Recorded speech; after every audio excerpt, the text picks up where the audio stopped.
Hey guys, this is Insha Yadav, currently first year MBA student at SMC Bikaner. Welcome to my channel. I hope you all are doing good. आप सबकी NEET की preparation अच्छी चल रही होगी और जिन students का सिलेक्शन हो गया है उनको उनका कॉलेज अलॉट हो गया होगा. अगर वो अपग्रेड करवा रहे हैं तो सेकेंड राउंड जो है उसका भी रिजल्ट आ चुका है, तो वो अपनी नई जर्नी जो है स्टार्ट करने के लिए रेडी होंगे.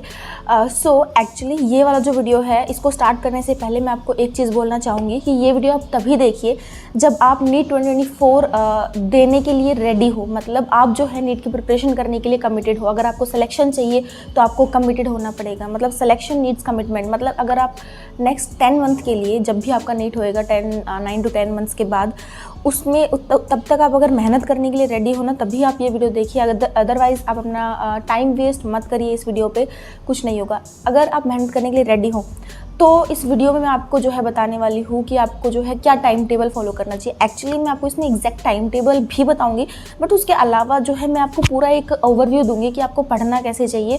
फिर आप टाइम टेबल जो है वो अपने अकॉर्डिंग जो है आवर्स तो अपने अकॉर्डिंग आप रख सकते हैं कि कब आपको पढ़ना है एंड कब आपके लिए टाइम जो है ज़्यादा इफेक्टिव होता है.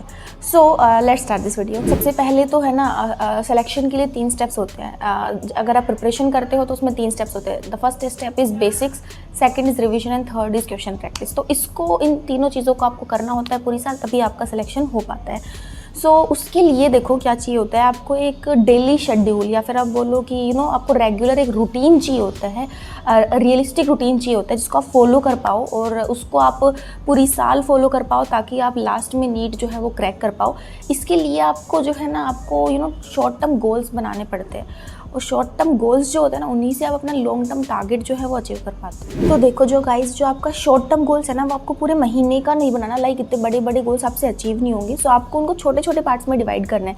लाइक आप वीक का बना सकते हो, बट कई लोगों के लिए वीक का भी ज़्यादा होता है, तो आप डे का बनाओ.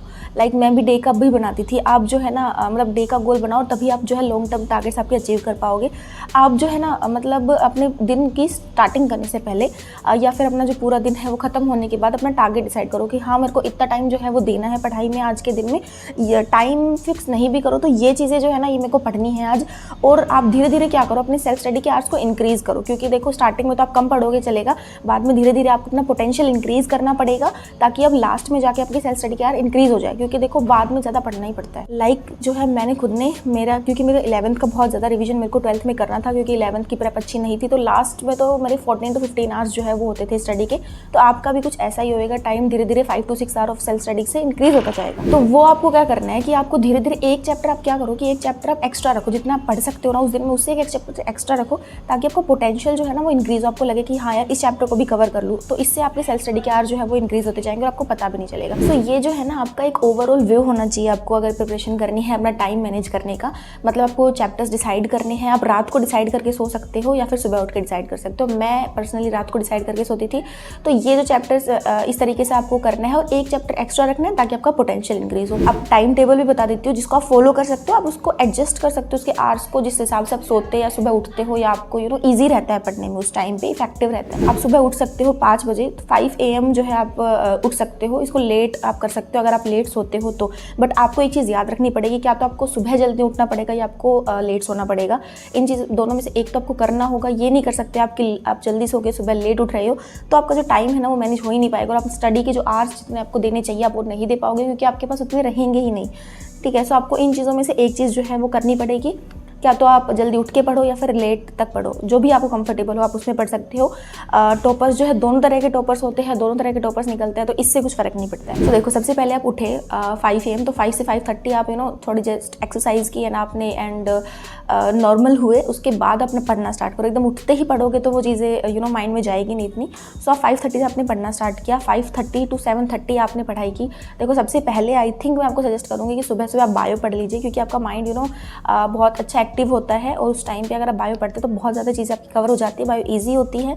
तो उस टाइम पे अपने बायो के नोट्स जो है उनको याद कर लीजिए, प्लस अपनी NCERT पढ़ लीजिए. उस चैप्टर की जो भी आपको नोट्स करवाए गए थे वो पूरा पढ़ लीजिए. उसके अलावा बायो का जो भी आपको रिविजन भी करना है, लाइक अपने जो चैप्टर डिसाइड किया है वो भी उस टाइम में हो जाएगा. तो बायो कंप्लीट आप 2 घंटे में कंप्लीट कर सकते हैं अपना बायो का जो भी आपका शेड्यूल है वो.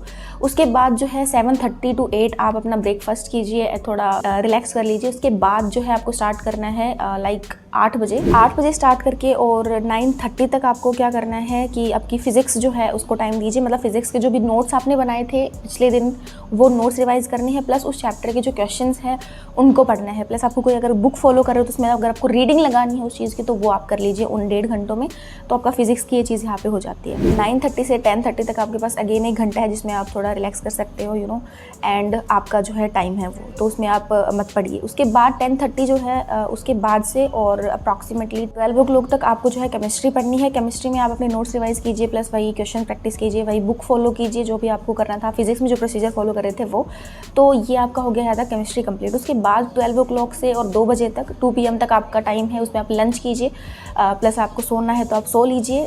तो ये 2 घंटे जो है उस चीज़ के लिए है। उसके बाद जो है 2 PM to 4 PM जो है वो आपके पास 2 घंटे है। उसमें क्या करना है आपको, लाइक अगर आपकी 4 बजे से कोचिंग है या फिर आप कोई भी आपने ऑनलाइन कोचिंग ज्वाइन कर रखी है, ऑफलाइन कोचिंग, तो वो आपको जाना है 4 बजे। तो 2 to 4 PM अपना फिजिक्स का जो भी आपने चैप्टर सोचे हैं कि चैप्टर्स आज आपको रिवाइज़ करने हैं, वो चैप्टर आप रिवाइज़ कर लीजिए उस टाइम में, और उनके क्वेश्चंस भी प्रैक्टिस कर लीजिए। तो ये टाइम उसके लिए हो गया। फिर उसके बाद 4 PM मेरी कोचिंग होती थी 4 PM to 8:30, तो वो टाइम आपका कोचिंग में चला जाएगा। फिर वहाँ से आप आओगे 8:30 to 9:30 आप ब्रेक ले लीजिए, ठीक है। 9:30 जो है ना, आप 9:30 तक आपने ब्रेक ले लिया, उसमें आपने डिनर किया, प्लस थोड़ी सी बात कर ली, घर वालों के साथ टाइम स्पेंड कर लिया, मूड अच्छा हो गया आपके पास। उसके बाद आप 9:30 to 10:30 या फिर 11 तक जितना आप कर पाए उस टाइम में आप अपना केमिस्ट्री का रिविजन कर लीजिए। तो ये जो चीज़ें होती है ना, this is how it works. तो ऐसे आपको जो है पढ़ाई करनी है और इस तरीके का कुछ टाइम टेबल रखना है। इसको आप चेंज कर सकते हैं अकॉर्डिंग आप जितने बजे सोते हैं या सुबह जितने बजे उठते हैं। लगभग 6 to 7 आवर की स्लीप जो है वो इंपॉर्टेंट होती है, तो वो आपको रखना है। स्टार्टिंग में जो मैंने बताया था ना, that is the most important part of this video. उस टाइम को जो है आपको प्रॉपर देना पड़ेगा। उसके अलावा तो आप टाइम टेबल तो खुद से भी बना सकते हैं, जिस टाइम में पढ़ते हैं या उठते हैं उसके हिसाब से।